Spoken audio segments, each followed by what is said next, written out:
Bismillahirrahmanirrahim. Assalamualaikum warahmatullahi wabarakatuh.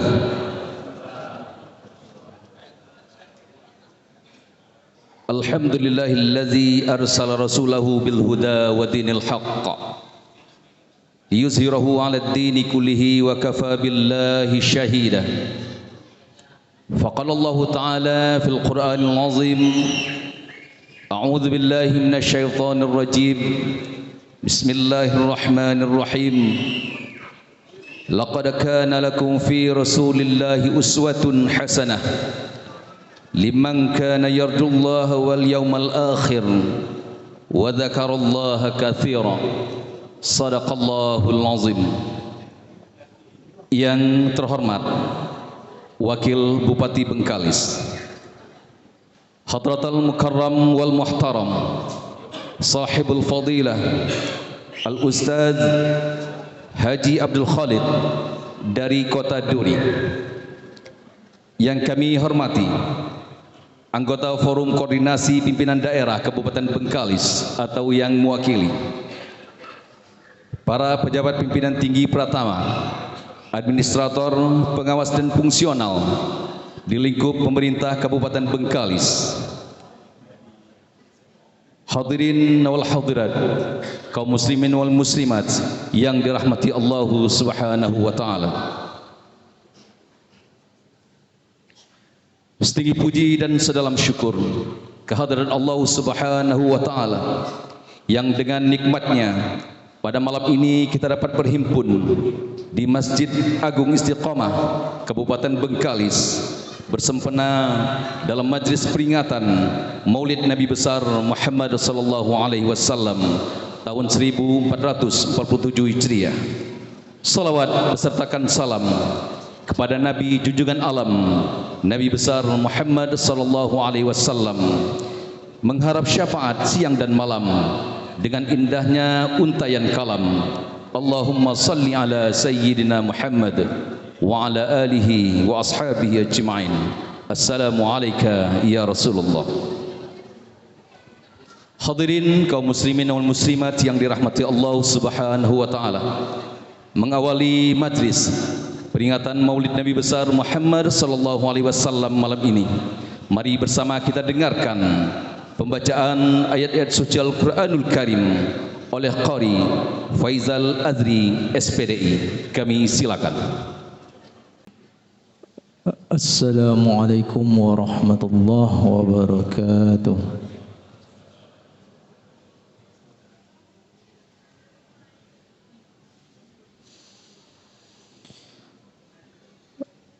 A'udzu billahi minasy syaithanir rajim.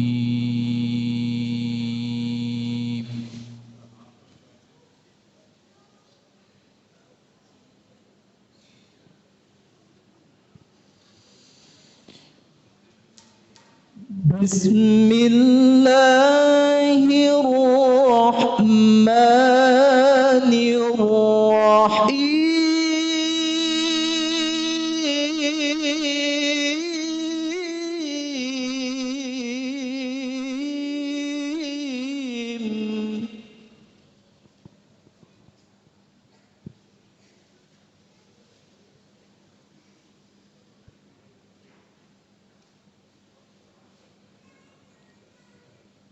لقد كان لكم في رسول الله أسوة حسنة لمن كان يرجو الله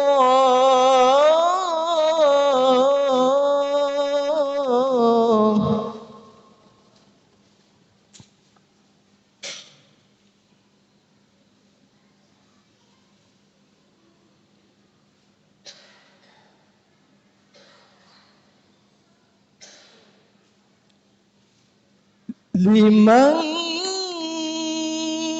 كان يرجو الله واليوم الآخر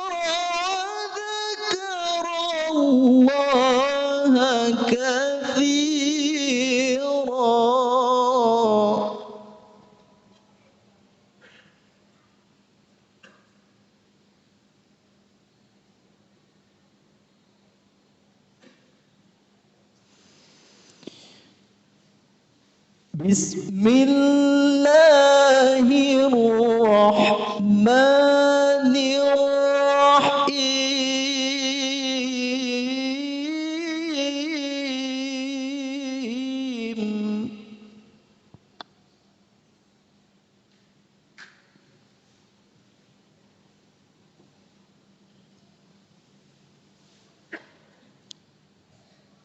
Maka Muhammadun aba ahadim min rijalikum walakin Rasulullah.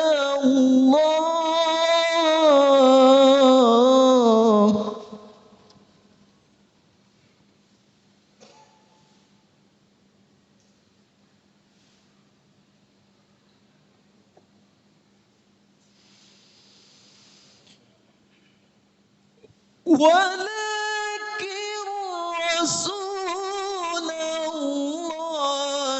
wa khataman nabiyyin.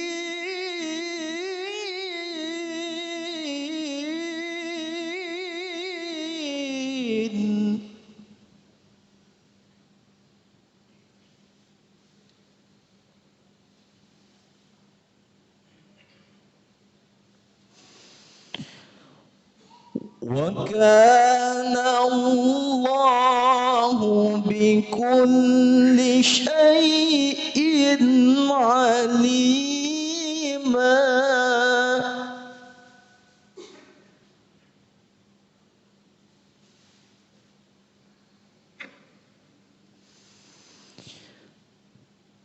يا أيها الذين آمنوا اذكروا الله ذكرا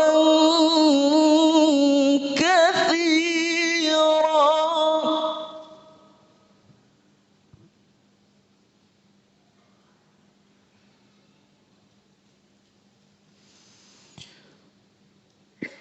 وسبحوه بكرة وأصيلا.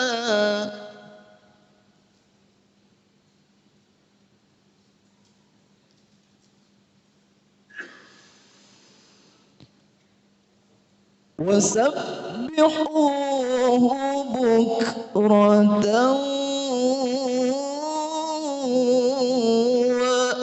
وأصيلا. صدق الله العظيم. Assalamualaikum warahmatullahi wabarakatuh. Hadirin yang kami hormati, selanjutnya mari kita dengarkan sambutan Wakil Bupati Bengkalis kepada yang terhormat Bapak Dr. Haji Bagus Santoso MP. Kami silakan. Bapak Ibu sekalian, izinkan saya Bagus Santoso Wakil Bupati Bengkalis sebelumnya menyampaikan salam hormat dari Bupati Bengkalis Ibu Kasmarni yang hari ini kita berbagi tugas. Siang tadi kita acara dengan forum komunikasi pimpinan daerah dan seluruh elemen masyarakat, kemudian juga rapat di DPRD. Baik, saya akan sampaikan beberapa hal terkait dengan peringatan Maulid Nabi Muhammad SAW. Bismillahirrahmanirrahim. Assalamualaikum warahmatullahi wabarakatuh. Alhamdulillahi rabbil alamin, wassalatu wassalamu ala asrofil anbiya'i wal mursalin wa ala alihi wa ashabihi ajmain. Yang sama-sama kita hormati rekan anggota forum koordinasi pimpinan daerah, alhamdulillah hadir bersama kita dari Kapolres Bengkalis yang selalu setia, Bapak Budi Setiawan dan jajarannya yang masih seragam. Terima kasih atas kebersamaannya. Kemudian juga dari Kodim, Pak Eri, terima kasih ada pergantian jabatan di Dandim, tapi kita belum mendapatkan yang baru, belum diserah terima. Mudah-mudahan dalam waktu yang dekat. Dan rekan forum komunikasi pimpinan daerah yang lainnya. Al-Mukarram Ustadz Haji Abdul Khalik dari Duri, Mandau. Jauh kan? Duri Bengkalis itu cukup lewat Dumai, kemudian Pak Neng nyebrang, Roro alhamdulillah sudah aman. Terima kasih Pak Ustadz yang selalu bersama dengan pemerintah Kabupaten Bengkalis untuk membangun Bengkalis. Para pejabat di lingkup pemerintah Kabupaten Bengkalis, saya lihat ada Pak Asisten, ada juga Kepala Dinas Pak Ismail, para kabak terima kasih, dan seluruh ASN tanpa diabsen maulid ini juga hadir. Honor tak dipotong. Terima kasih atas kebersamaannya juga. Kemudian yang mewakili dari Kepala Kantor Kemenak, terima kasih. Biasanya Pak Kaidir ini rajin nih, Pak Haji kemana ini. Kemudian juga Ketua beserta jajaran pengurus dan para imam Masjid Agung Istiqomah Bengkalis, Ketua Umum atau yang mewakili Lembaga Adat Melayu Riau Bengkalis, dan Ketua Majelis Ulama Indonesia atau yang mewakili, Ketua Basnas Pak Ismail hadir ya, terima kasih. Kemudian Ketua FKUB, Ketua Ormas dan OKP Islam Camat yang hadir atau yang mewakili, Saudara Kepala Desa, Lurah, pengurus masjid dan musola dan majelis taklim, orang tua kami, tokoh agama, tokoh masyarakat, tokoh adat, alim ulama, cerdik cendekia hadirin serta para jamaah yang dimuliakan Allah SWT. Bersyukur kehadiran Allah SWT di malam yang berbahagia ini, kita semua dapat bertemu muka, bermuajahah di Masjid Agung Istiqomah, menjadi tempat ibadah yang kita agungkan bersama di Pulau Bengkalis ini. Puji syukur, salawat, marilah kita sampaikan kepada junjungan kita Nabiullah Muhammad SAW. Hadirin yang berbahagia, peringatan Maulid Nabi Muhammad SAW sudah menjadi sebuah rutinitas bagi kaum kebanyakan yang ada di Indonesia, utamanya di Kabupaten Bengkalis. Karena juga ada negara-negara dan tempat-tempat tertentu yang tidak melakukan peringatan Maulid Nabi Muhammad SAW. Hari ini yang membahagiakan ini, dengan Maulid kita datangkan Pak Ustadz dari Duri. Nanti kita akan resapi dan kita dengarkan bersama apa yang terkandung dari makna Maulid Nabi Muhammad SAW. Hadirin, kita semua paham dan maklum bahwa peringatan Maulid Nabi Muhammad SAW mengandung nilai moral yang dapat dipetik dari keinginan kita untuk selalu memahami akhlak terpuji dari kisah teladan Rasulullah SAW yang telah kita dapatkan dari sekolah ataupun dari tausiah yang selalu kita baca dari literasi ataupun dari buku-buku sejarah sirah nabawiyah.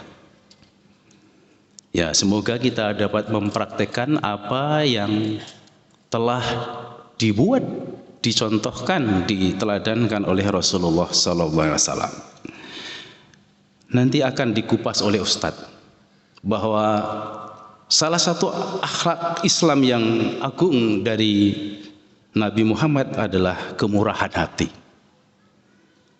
dan tidak mementingkan diri sendiri. Ini yang sangat penting, dan mari kita aplikasikan dalam kehidupan di keluarga, di tetangga, di masyarakat, di region Bengkalis ini, bahkan di Indonesia, bahwa Rasulullah selalu membantu orang-orang yang membutuhkan, terutama adalah mereka yang fakir dan miskin, tanpa pernah menolaknya. Nah, itu sebuah hal yang terpuji yang belum tentu kita bisa melaksanakan, tapi setidak-tidaknya dengan apa yang dilakukan oleh Rasulullah menjadi pengingat bagi kita semuanya.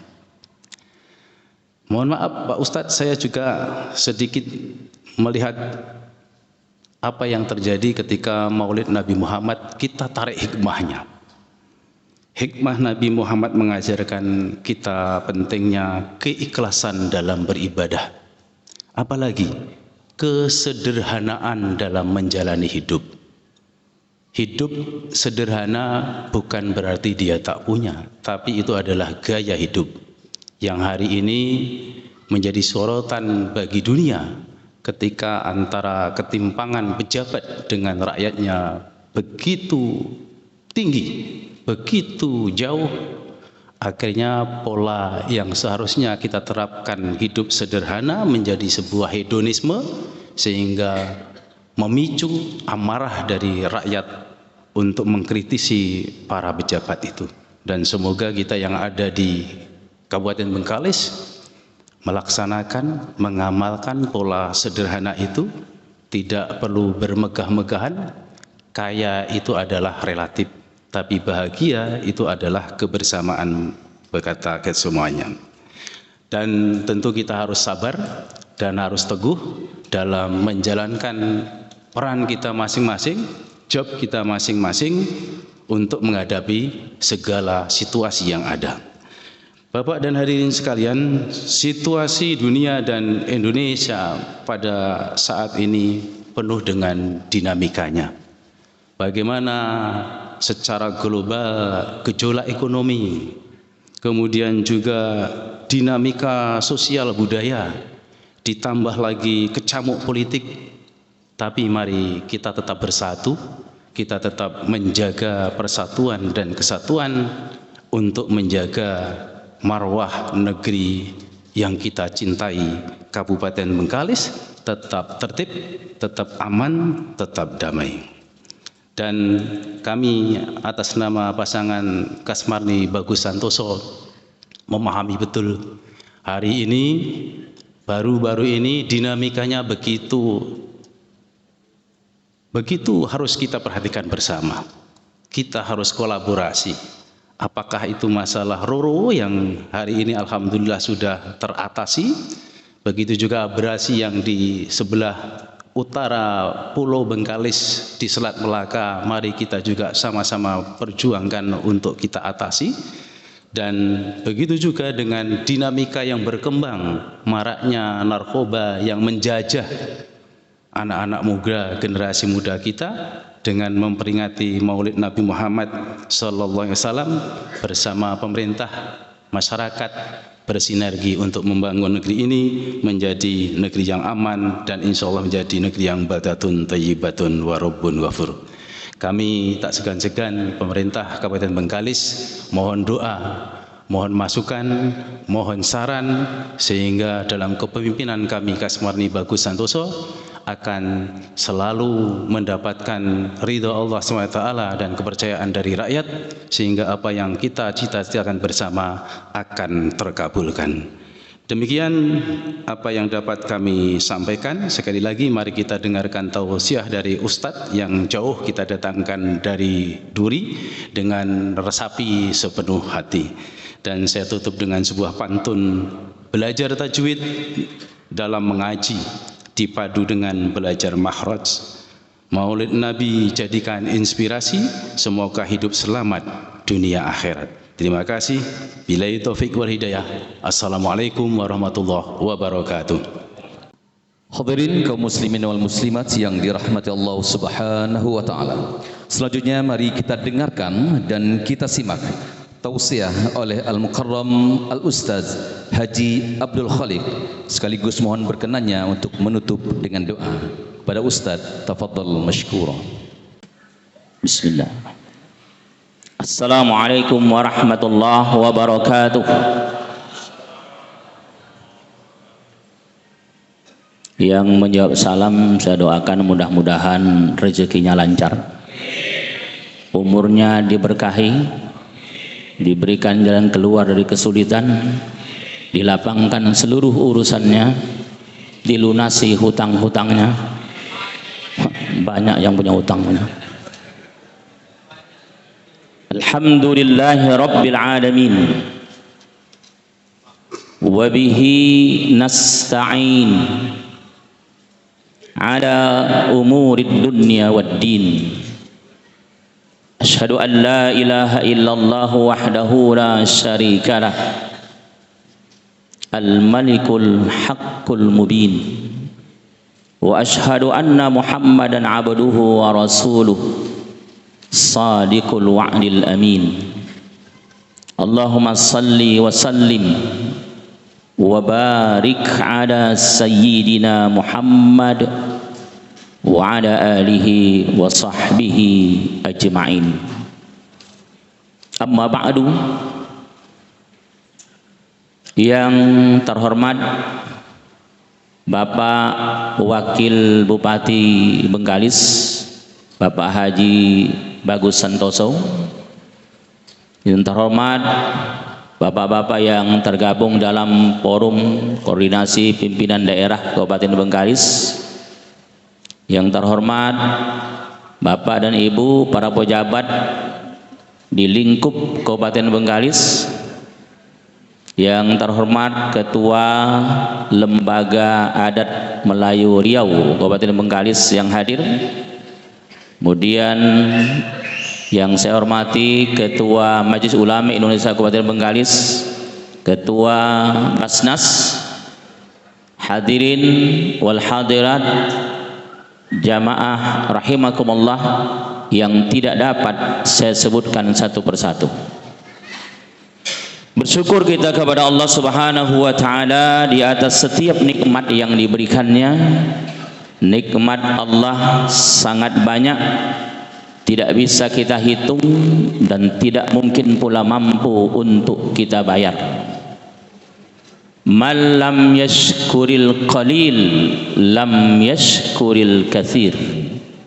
Siapa yang tidak mensyukuri nikmat yang sedikit, itu pertanda dia tidak mampu mensyukuri nikmat di waktu banyak. Wa man lam yashkurin nas lam yashkurillah. Orang yang tidak pandai berterima kasih kepada sesama manusia, maka dia juga tidak akan mampu bersyukur kepada Allah Subhanahu wa taala.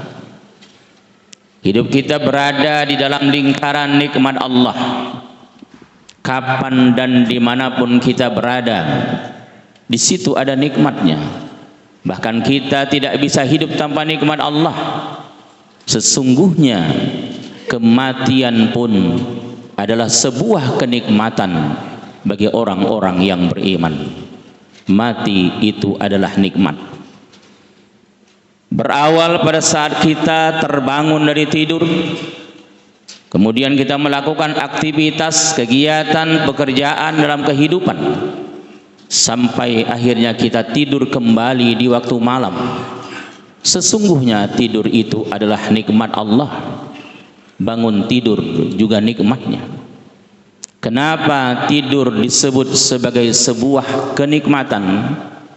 Silahkan bertanya kepada orang-orang yang sulit tidur. Betapa dia mendambakan tidur yang mudah dan nyenyak. Tetapi terkadang malam sudah larut, pikirannya menerawang, resah dan gelisah. Sampai subuh datang, tidur tidak dia dapatkan.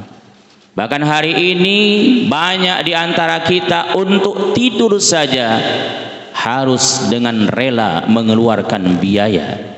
Dengan menelan obat baru bisa tidur dengan mudah dan nyenyak. Maka kalau pada saat ini kita masih bisa tidur dengan mudah dan nyenyak tidur kita, syukurilah. Karena sesungguhnya nikmat tidur adalah nikmat yang sangat mahal. Oleh karena itu kalau saya memberikan tausiah, ada yang tertidur tidak masalah. Kenapa? Karena sedang dapat kenikmatan. Maksudnya datang kemari berkumpul mendengarkan tausiah tentang Maulid Nabi. Begitu dimulai tertidur, alhamdulillah. Tapi kalau semuanya tidur, inna lillah. Kalau tidur nikmat, bangun juga adalah nikmat. Kira-kira bapak-bapak, ibu-ibu, waktu kita tidur itu kita hidup atau mati? Waktu kita tidur kita hidup atau mati? Nah, kalau mati kuburkanlah. Hidup apa mati? Hidup. Mana bukti hidupnya? Bernapas. Tetapi kita tidak sadar. Kenapa? Karena kesadarannya diambil oleh Allah Jalla Jalaluh. Begitu nanti dikembalikan kita tersentak dan terbangunlah kita dari tidur. Andai kata begitu kita tidur lalu Allah tidak mengembalikan kesadaran, kita tidak pernah tahu kapan kita bangun. Ada pemuda yang hidup sejaman dengan Nabi Musa alaihissalam, namanya Uzair. Dia hidup di tengah-tengah penduduk kampung yang maksiat, tidak mengenal Allah. Lalu dia tidak sanggup, dia tinggalkan kampungnya, dia pergi dengan kuda tunggangan menaiki sebuah gunung yang tinggi. Sampai di puncak dia kelelahan, dia tambat kudanya, dia terbaring dan tertidurlah dengan nyenyak. Tapi begitu dia terbangun, alangkah mengejutkan. Kenapa? Karena kuda yang dia bawa hanya tinggal tulang belulang. Setelah dia turun ke bawah, barulah dia sadar ternyata tidurnya sudah lama. Berapa? 100 tahun lamanya. Kata Allah, mi'atu amin, 100 tahun. Pemuda Ashabul Kahfi tidur dalam gua 309 tahun baru bangun. Allah ambil kesadaran, tidak dikembalikan dalam kurun waktu yang sangat lama. Makanya kata Allah dalam hadis qudsi, siapa yang tatkala terbangun dari tidurnya dia langsung ingat kepadaku, dia akan kujaga sampai tidur kembali. Kalau tadi subuh kita bangun, yang pertama kita ingat adalah Allah, maka dalam keseharian kita tadi sampai sekarang dan nanti kita tidur, kita berada dalam penjagaan Allah Subhanahu wa taala. Siapa yang kita ingat tatkala kita terbangun dari tidur? Tentu hanya kita dan Allah yang Maha mengetahui. Ibu-ibu, kalau kemarin bulan Ramadan bangunnya cepat apa lambat? Ada ibu-ibu? Ada. Cepat apa lambat? Jam berapa? Jam 3 ngapain pula? Katakanlah ibu bangun jam 3 di bulan Ramadan. Begitu ibu bangun, coba jawab dengan jujur. Ibu bangun jam 3 subuh, yang ibu ingat pertama kali Allah atau makan sahur? Nah, kan jujur makan sahur. Kenapa makan sahur yang diingat? Karena kalau soal makan kita memang jarang lupa, tapi soal mengingat Allah ini yang sering kita lupakan. Begitu bangun, ingat bangun itu sebuah kenikmatan. Pujilah Allah, alhamdulillahilladzi ahyana ba'dama amatana wa ilaihin nusur. Salawat beriring salam senantiasa kita mohonkan kepada Allah agar disampaikan kepada junjungan alam Rasulullah Muhammad sallallahu alaihi wasallam. Allahumma salli ala sayyidina Muhammad wa ala alihi wa sahbihi ajma'in. Bapak-bapak dan ibu-ibu hadirin wal hadirat jamaah rahimakumullah. Kenapa kita memperingati hari lahirnya Rasulullah, atau istilahnya memperingati Maulid?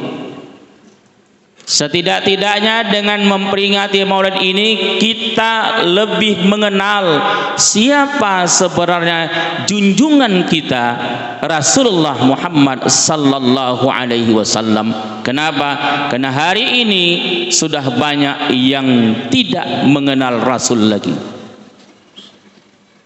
Nabi Muhammad sallallahu alaihi wasallam sama-sama kita ketahui kakek beliau namanya Abdul Muttalib. Abdul Muttalib anaknya jumlahnya 16 orang, tapi riwayat yang lain mengatakan anak Abdul Muttalib adalah 15 orang. 15 ini kira-kira sedikit apa banyak? Banyak apa sedikit, Pak? Bu, 15 sedikit apa banyak? Apakah 15 itu sedikit atau banyak? Tergantung cara kita memandang saja. 15 boleh dikatakan banyak jika dibandingkan dengan 5. Tapi 15 menjadi sedikit jika dibandingkan dengan 30. Dalil sama, cara pandang dan cara menudukkan dalil berbeda akan menghasilkan pendapat yang berbeda. Contoh, kata Rasulullah sallallahu alaihi wasallam, janganlah kamu sujud seperti unta. Lalu para ulama dalam menyikapi hal ini berbeda pendapat.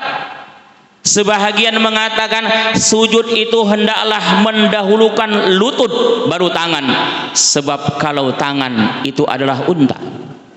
Tapi sebahagian lagi mengatakan sujud itu hendaklah mendahulukan tangan baru lutut. Kenapa? Yang lutut duluan itu yang unta.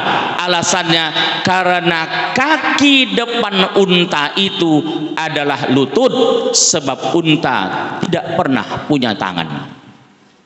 Pernahkah kita mengatakan unta punya 2 kaki dan 2 tangan? Pasti kita katakan unta punya 4 kaki, maka kaki depannya adalah lutut. Siapa yang lutut duluan? Itu yang unta. Apa kata Ibnu Qayyim Az-Zawjiyah mengomentari pendapat yang berbeda ini? Kata beliau, sesungguhnya kedua cara itu boleh dan sah untuk dilakukan.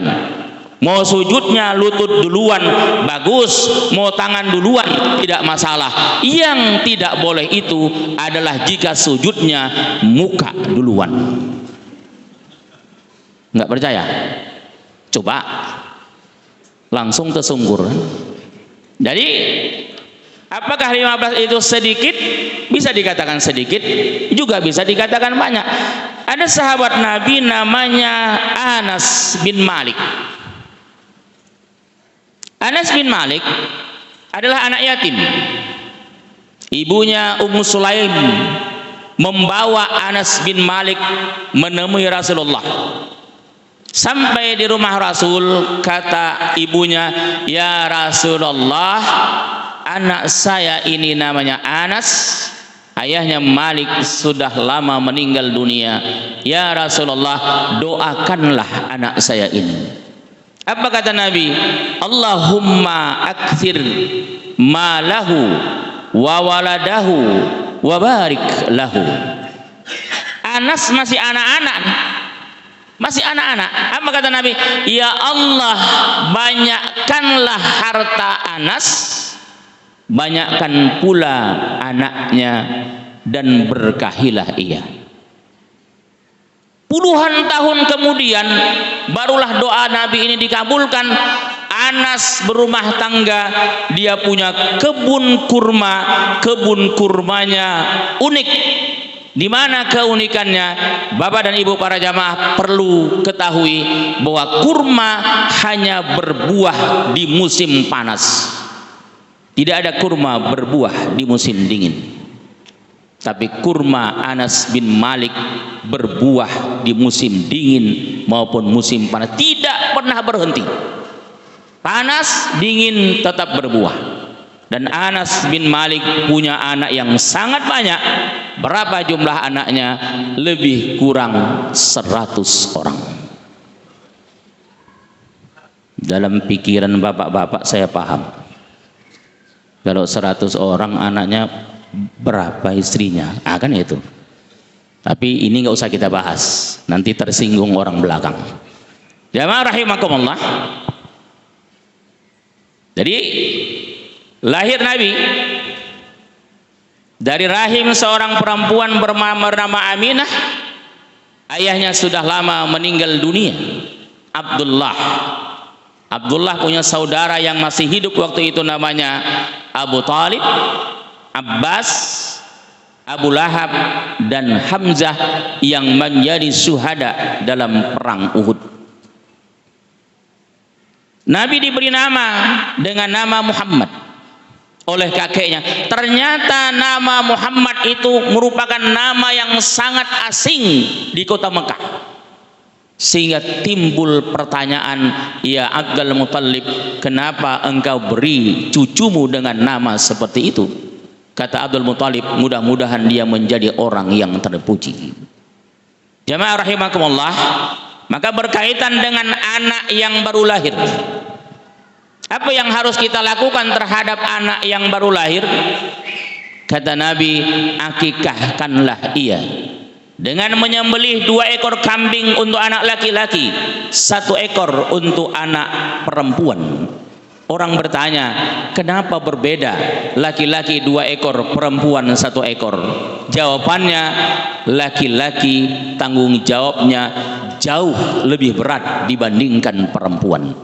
Semenjak kita masih bayi sudah diajarkan oleh agama, hai laki-laki, tanggung jawabmu jauh lebih berat daripada perempuan. Mana contohnya? Tanggung jawab memberi nafkah. Dalam sebuah rumah tangga, suami pemberi nafkah, istri dan anak dinafkahi. Maka tatkala ada seorang laki-laki, seorang ayah meninggal dunia, anaknya kecil-kecil, disebut anak yatim, menjadi kewajiban kita menafkahi anak itu. Kenapa? Karena ayahnya yang wajib memberi nafkah telah meninggal dunia. Tapi jika ada seorang ibu yang meninggal, anaknya kecil-kecil, tidak disebut anak yatim dan tidak menjadi kewajiban kita memberikan nafkah kepadanya. Kenapa? Karena ayahnya yang wajib memberi nafkah masih hidup. Tapi sayangnya Bu, banyak hari ini anak selamat di tangan ibu, sengsara di tangan ayah. Betul Bu? Betul Bu? Saya banyak bertemu dengan ibu-ibu muda, janda, anaknya kecil-kecil. Dia berkorban. Apa yang dia korbankan? Fitrahnya sebagai manusia. Dia tidak mau nikah lagi. Tatkala ditanya, Bu, kenapa ibu tidak mau nikah lagi? Jawabannya, kasihan anak-anak. Tapi ada juga bapak-bapak duda, anaknya kecil, tak lama dudanya langsung dia menikah. Jika ditanya, kok cepat kali menikahnya Bang? Jawabannya, kasihan anak-anak. Kadang-kadang kita mikir juga anak yang mana maksudnya nih. Ada perempuan janda punya anak kecil, anaknya dia menikah, dia bawa anaknya dengan suami barunya. Tapi ada laki-laki duda punya anak kecil-kecil, dia menikah, dia pergi dengan istri barunya, anak dia tinggal. Jamaah rahimakumullah, anak tanggung jawab ayahnya. Tanggung jawab apa lagi? Tanggung jawab memelihara orang tua. Sesungguhnya adalah tanggung jawab anak laki-laki, bukan tanggung jawab anak perempuan. Tanggung jawab apa lagi? Tanggung jawab menikahkan. Sampai kiamat perempuan tidak sah menjadi wali dalam pernikahan. Yang jadi wali itu tetap laki-laki. Kata Rasulullah, la tuzawwijul mar'atul mar'ah wa la tuzawwid nafsaha. Perempuan tidak bisa menikahkan perempuan lainnya, perempuan juga tidak bisa menikahkan dirinya sendiri. Jangan coba-coba Bu, kunikahkan diriku akan dikau. Batal nih kayak. Kenapa? Wali tetap laki-laki. Mana lagi tanggung jawab? Tanggung jawab jadi imam dalam sholat. Selama masih ada laki-laki, perempuan tidak boleh menjadi imam di dalam sholat. Istrinya hafal Al-Quran, menang musabaqah. Suaminya pas-pasan baca Al-Quran. Subuh bangun terlambat, tak sempat ke masjid. Kata istrinya, kita sholat berjamaah di rumah saja. Saya imam, abang makmum. Batal sholatnya. Kenapa? Karena laki-laki yang seharusnya menjadi imam. Tanggung jawab. Lalu kenapa Rasul kemudian memilih kambing? Karena kambing ternyata mewakili sifat-sifat yang tidak baik. Itu yang disembelih. Sifat-sifat hewan. Ada istilah adu domba. Ternyata ada kambing yang tidak boleh dipelihara. Kambing apa? Jadi kambing itu rupanya ada yang tak boleh dipelihara. Nama kambingnya kambing hitam. Tak boleh dipelihara. Jelas dia yang salah, tak ngaku salah. Dilemparkannya kesalahan pada orang lain, mengkambing hitamkan. Jadi jangan memelihara kambing hitam. Jamaah rahimakumullah.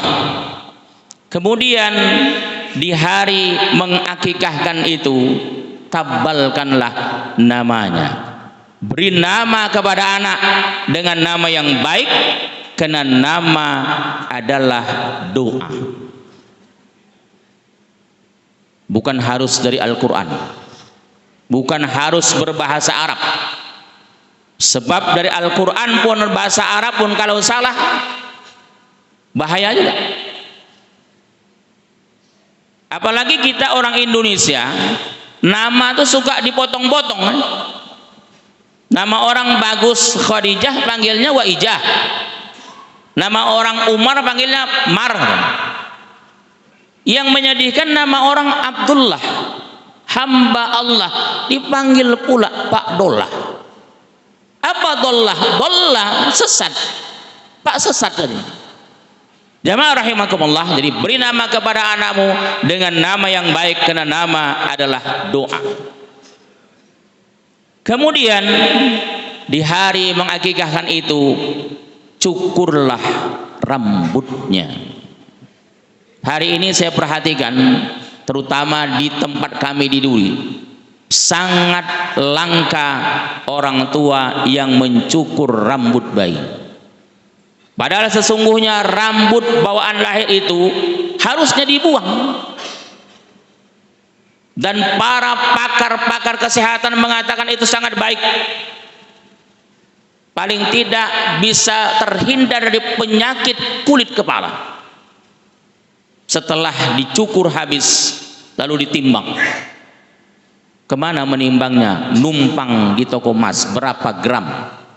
Seberat rambut, sedekah dengan nilai emas kepada fakir miskin, sebagai tanda bersyukur mendapatkan keturunan. Karena hari ini banyak kita menemukan orang yang berumah tangga, berobat kemana-mana, sampai kemudian dia meninggal dunia, tidak diberikan oleh Allah keturunan. Keturunan adalah merupakan nikmat yang luar biasa yang diberikan oleh Allah Subhanahu wa taala kepada kita. Jamaah rahimakumullah. Kemudian Nabi itu secara nama tadi namanya mulia. Kenapa? Karena nama Nabi digandengkan dengan nama Rabb kita, Allah Subhanahu wa taala. La ilaha illallah Muhammadur Rasulullah. Bagaimanapun hebatnya kita manusia, beranikah kita menggandengkan nama kita dengan nama Allah? Nama Nabi bergandengan dengan nama Allah Subhanahu wa taala. Secara fisik Nabi juga mulia. Kenapa? Pada saat Nabi datang ke rumah ibu daripada Anas tadi, Ummu Sulaim, Nabi sempat tertidur sejenak. Lalu Nabi berkeringat. Keringat Nabi dikumpulkan oleh Ummu Sulaim. Ternyata keringat Nabi wanginya luar biasa. Ada riwayat yang mengatakan kalau di sini dibuka tutupnya atau dipakai minyak wangi dari keringat Nabi tadi, wanginya sampai memenuhi kota Madinah. Ada apa enggak keringat kita yang wangi? Apa? Keringat kita ada bang yang wangi? keringat Nabi bisa dijadikan minyak wangi. Dan ternyata Rasulullah sallallahu alaihi wasallam selama hidupnya tidak pernah menguap. Apa menguap itu bahasanya? Ya?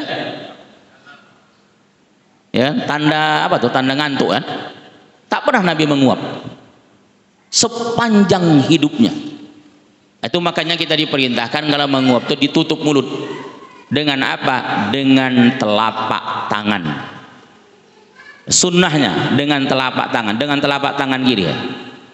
Kita enggak, kalau menguap sengaja dibuka selebar-lebar biar orang tahu kita ngantuk. Air ludah Nabi bisa jadi obat. Pada saat seorang sahabat Nabi digigit kalajengking, diludahi oleh Nabi, bengkak mengeluarkan darah berbisa, diludahi oleh Nabi, lalu diusap-usap oleh Nabi, sembuh, tak lagi keluar darahnya, sembuh bengkaknya, tidak lagi merasakan sakit. Cobalah air liur kita, ada kawan terjepit kursi di kantor kan, ludahi, kalau enggak kita yang kena ludah balik kan. Jadi luar biasa, dia mulia, dari namanya, dari fisiknya mulia. Jamaah rahimakumullah, ini yang harus kita kenal.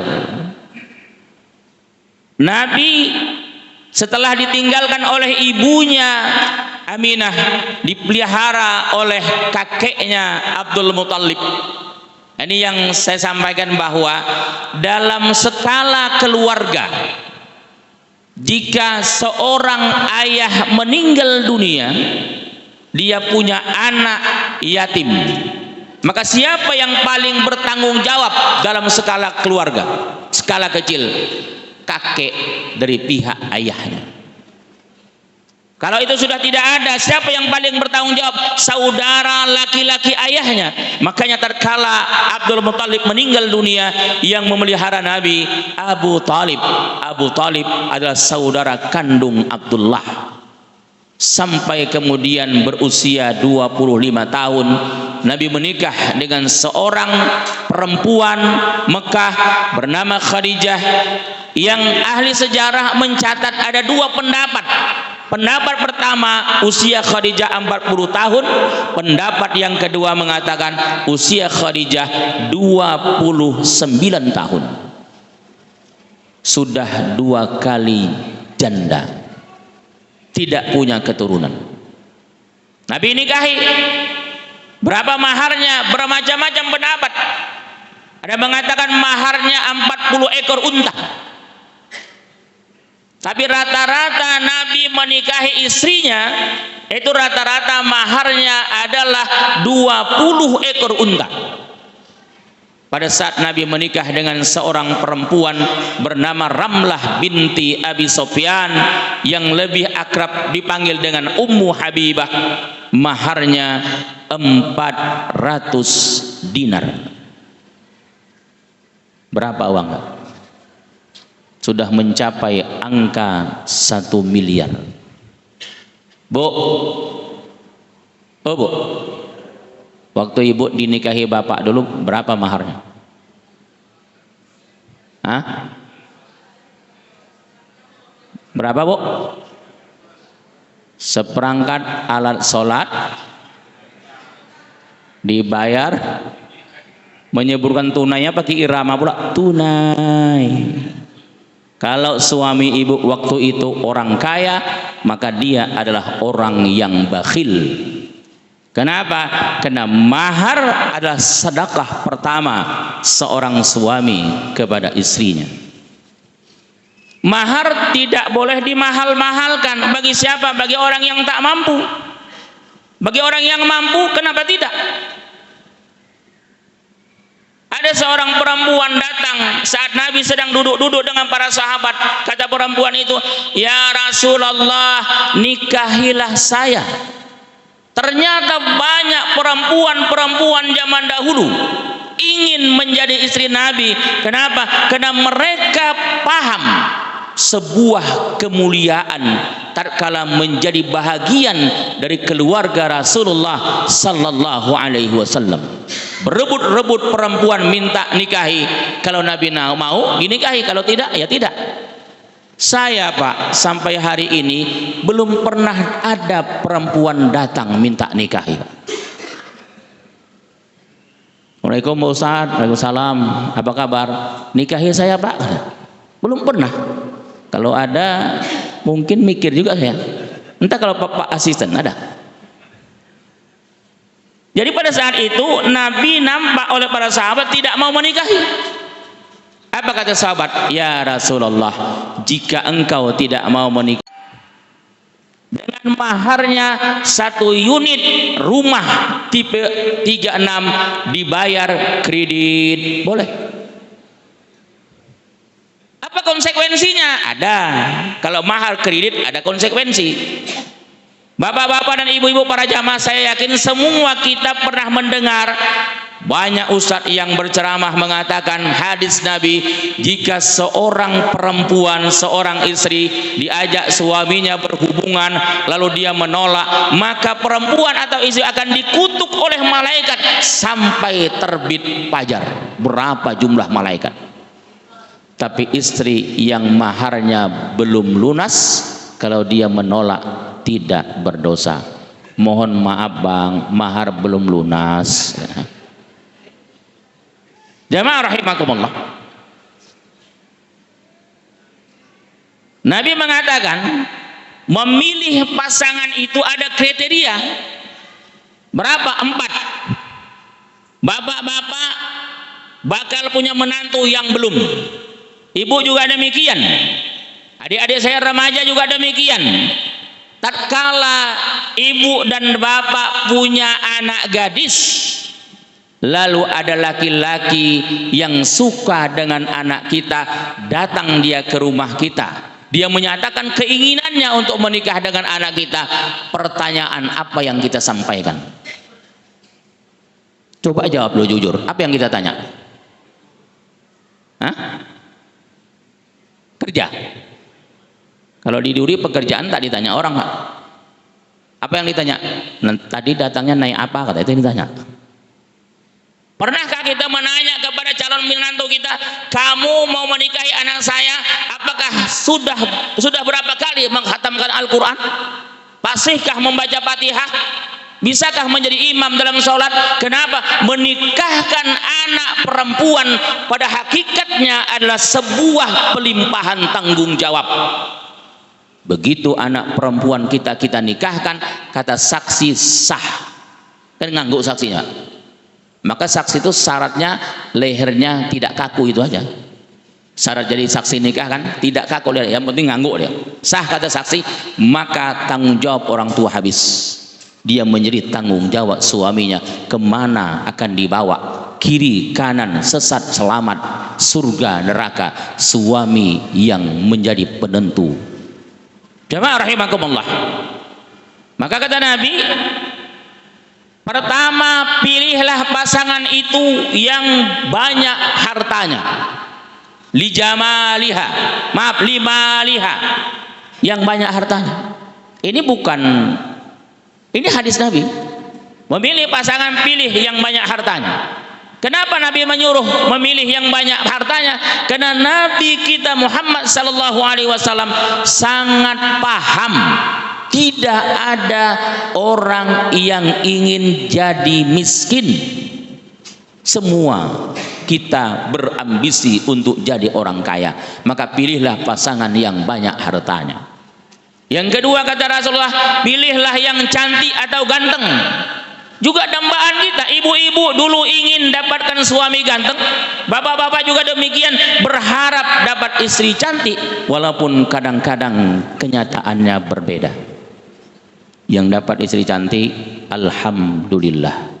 Yang dapat istri jelek, alhamdulillah. Kok dua-dua alhamdulillah?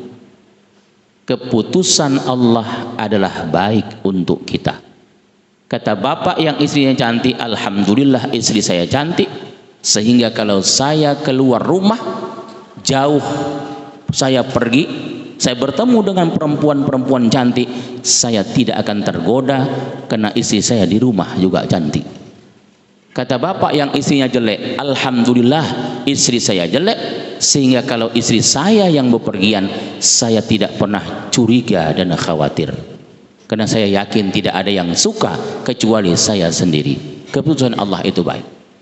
Ibu kebetulan punya suami kaya, bisa buat rumahnya besar. Lalu ibu berkata, alhamdulillah suami saya orang kaya, membangun rumah besar. Dengan rumah yang besar saya sangat bersyukur. Kenapa? Kalau keluarga datang ngumpul, aman nyaman menyambutnya, ruangannya luas, kamarnya pun cukup. Lalu ibu yang suaminya miskin berkata, alhamdulillah suami saya miskin, dengan kemiskinannya itu dia hanya bisa buat rumah kecil-kecilan. Dengan rumah yang kecil saya sangat bersyukur. Kenapa? Tak susah saya membersihkannya. Rupanya ibu itu agak pemalas. Keputusan Allah baik. Kemudian kata Nabi, pilihlah keturunan yang baik. Istilah orang Jawa, bibit, bebet, bobot. Yang terakhir kata Nabi, pilihlah karena agamanya. Tapi digaris bawahi, siapa yang memilih pasangan karena agamanya, selamatlah ia. Jamaah rahimakumullah. Kalau persoalan kekayaan, cantik, ganteng, keluarga terhormat, terkenal, bahkan menjadi idola, siapa? Selebritis, apa yang kurang? Kenapa nikah cerai jadi kebanggaan dan kebiasaan? Giliran nikah tak tanggung-tanggung, di pelataran tawaf mereka nikah sampai Jakarta cerai. Kenapa? Apa yang kurang? Agama yang kurang. Jamaah rahimakumullah. Rasulullah sallallahu alaihi wasallam punya keturunan 7 orang. 3 laki-laki, Qasim, Ibrahim, Abdullah. Sayangnya wafat waktu bayi.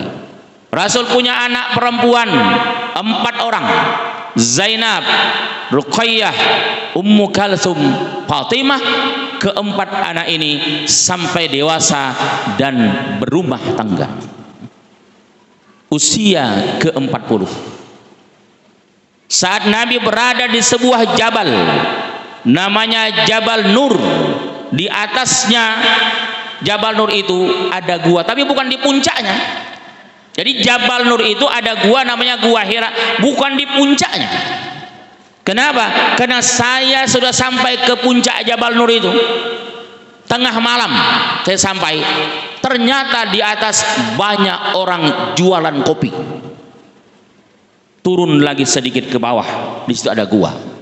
Disitulah wahyu pertama turun sebagai pertanda bahwa Nabi kita Muhammad SAW diangkat menjadi Rasul terakhir, sebagaimana ayat yang dibaca oleh qari kita tadi. Makana Muhammadun aba ahadim mir rijalikum walakin Rasulullah wa khataman nabiyyin. Khataman nabiyyin, khatam. Apa khatam? Khatam itu tamat, penutup, sudah dikunci. Kalau sudah khatam berarti tidak ada lagi. Tapi nabi-nabi palsu tetap bermunculan sampai akhir zaman. Dimulai dari Musailamah Al-Kadzdzab orang Madinah, menyusul Aswad Al-Unsi orang Yaman, ada Mirza Ghulam Ahmad dari India dengan Ahmadiyahnya.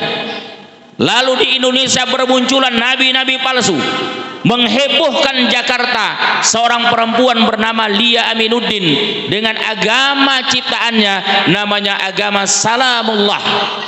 Lia Aminuddin lebih akrab dipanggil dengan Lia Eden. Sekarang sudah menjadi Lia Edan. Jawa Barat pernah heboh. Kenapa? Seorang laki-laki kaya dan dermawan. Orang kaya Pak, dermawan, gampang cari pengikut. Tapi kalau pelit, payah cari pengikut. Ada orang kaya, dermawan, suka menolong. Itulah kerja Ahmad Mutsaddiq. Banyak kemudian asar di perjalanan. maghrib kelelahan, Isya ketiduran, dirapel nanti waktu subuh. Kalau bangun, kalau enggak lewat semua. Oleh pemerintah kita, kemudian agama itu dibubarkan. Tapi Ahmad Mustaddiq memang licik, dia pintar, dia rubah agamanya menjadi organisasi. Organisasinya sempat banyak pengikutnya, bahkan mohon maaf sempat sampai diduri. Nama organisasinya Gerakan Pajar Nusantara, disingkat dengan Gafatar, yang pernah menghebohkan pedalaman Kalimantan Barat.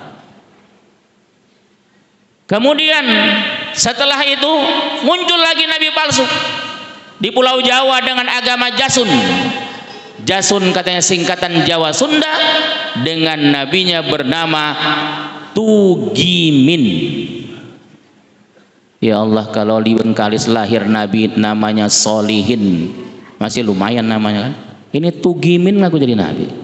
Pengikutnya ada 2016 yang tidak terpantau sebagian orang. Di Pekalongan seorang perempuan guru sekolah dasar aparatur sipil negara mengarang kitab namanya kitab An-Naksum. Perempuan itu sudah mencetak kitabnya itu dalam jumlah yang sangat besar, sehingga MUI Pekalongan mengatakan disinyalir ada pihak ketiga di belakangnya. Nama perempuan itu Mbak Sri. Kata Mbak Sri, saya bukan nabi, tapi saya adalah utusan Tuhan, lebih mulia saya dari nabi. Ya nabi ya utusan Tuhan. Pertanyaannya, kenapa setiap ada nabi palsu ada pengikutnya? Setiap ada nabi palsu, kenapa ada pengikutnya? Pengikutnya bahkan sifatnya militan, berani dan siap mati demi ajarannya. Apa penyebabnya? Dua. Pertama, dangkalnya ilmu agama. Yang kedua, iman yang sudah sangat menipis. Orang yang tidak paham agama mudah dia terperosok. Kenapa? Karena setiap aliran sesat, setiap ajaran-ajaran palsu seperti nabi palsu tetap pakai Al-Quran. Kalau ada aliran sesat tidak pakai Al-Quran, semua orang tahu itu sesat. Ini pakai Al-Quran, tapi maknanya dipelintirkan dari makna yang sesungguhnya. Contoh yang paling jelas adalah tatkala si Mirza Ghulam Ahmad memproklamirkan dirinya sebagai nabi, kan surah As-Saff. Wa qala Isa bin Maryam ya bani Israil inni rasulullah ilaikum musaddiqan lima baina yadayya minat taurah wa mubasysyiran bi rasulin ya'ti min ba'di ismuhu Ahmad. Kata Mirza Ghulam Ahmad, nabi yang dijanjikan oleh Isa namanya adalah Ahmad, bukan Muhammad. Ini dalilnya. Bisa membantah kata dia. Tak percaya dengan Al-Quran, kafir. Orang yang awam tidak ada ilmu agama, ya kena dia. Yang sangat saya khawatirkan ibu-ibu dan bapak-bapak, kalau nabi palsu saja sudah ada pengikutnya, bagaimana nanti kalau yang datang bukan nabi palsu tapi Tuhan palsu? Ada Tuhan palsu? Ada. Siapa? Dajjal. Dajjal nanti turun kata Nabi, dia memproklamirkan dirinya sebagai Tuhan. Dia berkata, akulah Tuhan yang selama ini kamu sembah. Ikutilah kata dia. Siapa yang mau mengikutinya, mengakuinya, dirubahnya hidupnya menjadi kaya raya bergelimang dengan harta. Tapi siapa yang tidak mau menjadi pengikutnya, dirubahnya menjadi miskin dan sangat menderita. Mampukah kita melawan? Maka Nabi mengingatkan terutama kepada bapak-bapak sebagai suami. Kata Nabi, jika kamu mendengar Dajjal sudah muncul, segera ikatlah istrimu di dalam rumah. Kenapa? Istri dan anakmu kata Nabi dalam rumah. Kenapa? Karena pengikut Dajjal itu mayoritas perempuan dan anak-anak muda. Maka bapak-bapak mohon maaf, sepulang dari acara maulid ini sudah bisa latihan mengikat istri. Ya bu, bu, Kalau nanti suaminya pulang tergopoh-gopoh, diambilnya tali, ibu diikatnya, jangan marah. Berarti itu dajjal sudah muncul. Kalau enggak suaminya yang dajjal. Nah jamaah rahimakumullah, Tuhan palsu akan muncul. Makanya kemudian apa yang dibawa oleh Nabi pada ayat pertama tadi, apa yang diturunkan oleh Allah dalam ayat yang pertama turun, Al-Alaq 1 sampai 5, Iqra. Apa mana Iqra? Belajar. Artinya menuntut ilmu. Utlubul ilma minal mahdi ilal lahdi. Tuntutlah ilmu dari buayan sampai liang lahat. Selama masih hidup kita tetap wajib menuntut ilmu. Kalau sudah meninggal baru tidak wajib menuntut ilmu. Maka bapak-bapak nanti kalau sudah meninggal dunia jangan datang lagi. Kenapa? Sudah tidak ada kewajiban selama masih hidup. Makanya orang-orang tua dulu ada tradisi namanya tradisi mengayun anak kan. Anak diayun, dibacakan sholawat, dibacakan zikir, dibacakan doa. Kadang-kadang ditimang pakai ayat-ayat, menimang anak pakai pantun, tapi pantunnya doa. Timang tinggi-tinggi sampai atas atap, belum tumbuh gigi sudah pandai baca kitab. Orang sekarang rontok gigi tak bisa baca Quran. Kadang-kadang ibu-ibu ini aneh, menimang anaknya, ditanyanya anaknya, anak siapa ya? Anak siapa ya? Anak siapa ya? Rupanya dia ragu siapa bapaknya. Datang kakeknya pun nanya juga, cucu siapa nih? Cucu siapa? Kakeknya pun ragu. Dari buayan sampai liang lahat kita wajib menuntut ilmu agar kita selamat. Jangan kita kena paham-paham aliran-aliran yang semakin kita berada di ujung zaman semakin bermunculan. Jamaah rahimakumullah, terakhir 12 Rabiul Awal, umur Nabi sudah 63 tahun. Subuh Senin 12 Rabiul Awal, adzan subuh berkumandang di Masjid Nabawi. Selesai adzan subuh, para sahabat sudah melaksanakan sholat sunat qobliyah subuh atau sholat sunat fajar, tapi Nabi belum datang ke masjid.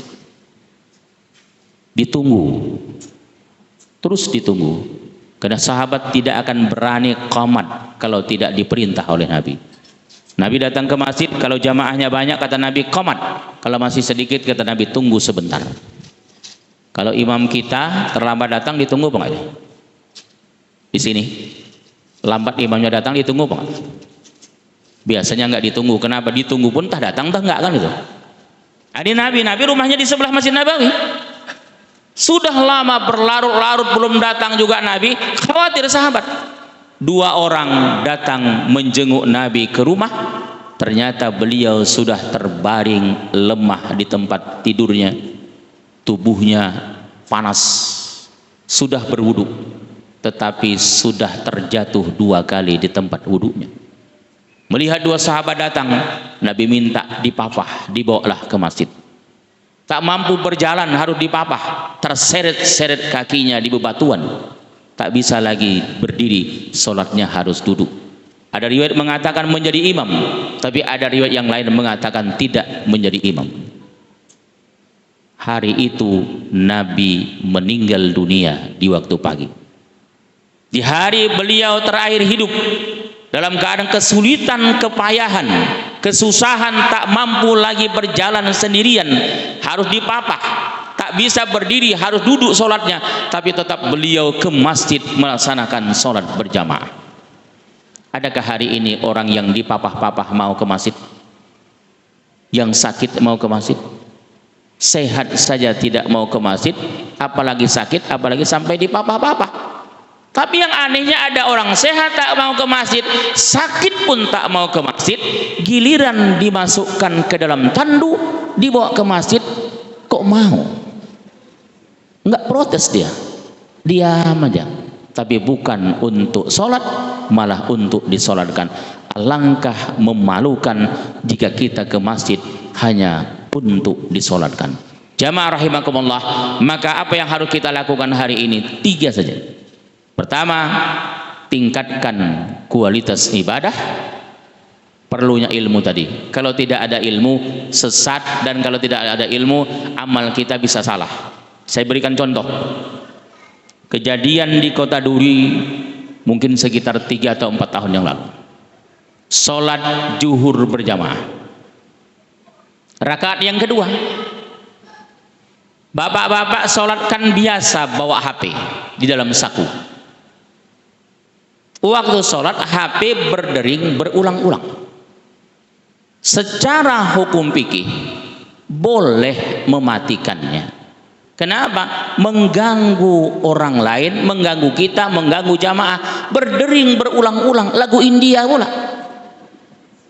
Bapak tadi HP-nya makmum di belakang imam berdering-dering berulang-ulang. Mungkin karena dia tidak paham, karena tidak ada ilmu tadi, dibiarkannya. Imamnya rupanya tak senang dengarnya, karena nggak dimati-matikan. Menoleh imamnya ke belakang, matikan HP Pak. Kejadian Pak. Tapi tak boleh saya sebutkan nama masjidnya. Kenapa Ustaz tahu? Saya ditelepon oleh jamaah setelah kejadian itu. Bertanya, apa hukumnya? Saya katakan imamnya batal. Makmumnya Pak? Makmumnya tidak batal. Kan gampang, yang di belakang imam maju, selesai urusan. Oh kami nggak begitu Pak, jadi kami bubar sholatnya. Bubar sholat. Ini pentingnya ilmu tadi. Makanya pertama, tingkatkan kualitas ibadah.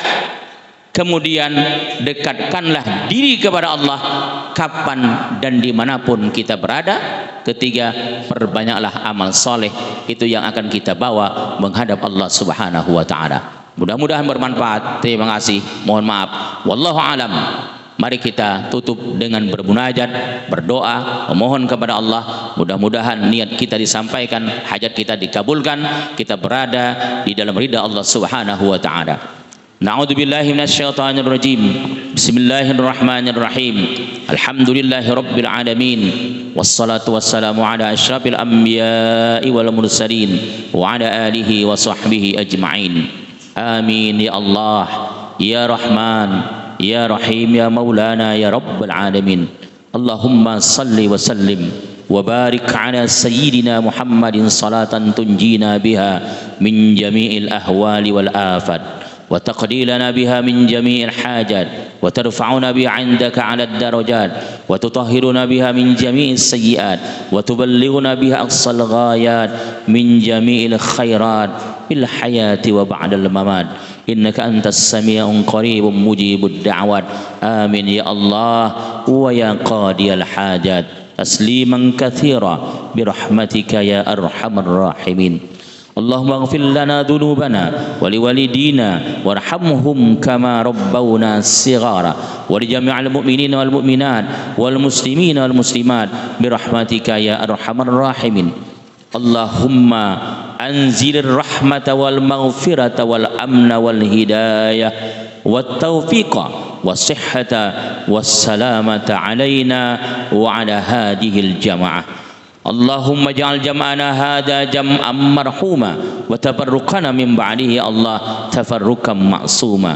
اللهم يا مقلب القلوب ثبت قلوبنا على دينك ويا مصرف القلوب صرف قلوبنا على طاعتك. ربنا آتنا في الدنيا حسنة وفي الآخرة حسنة وقنا عذاب النار والحمد لله رب العالمين.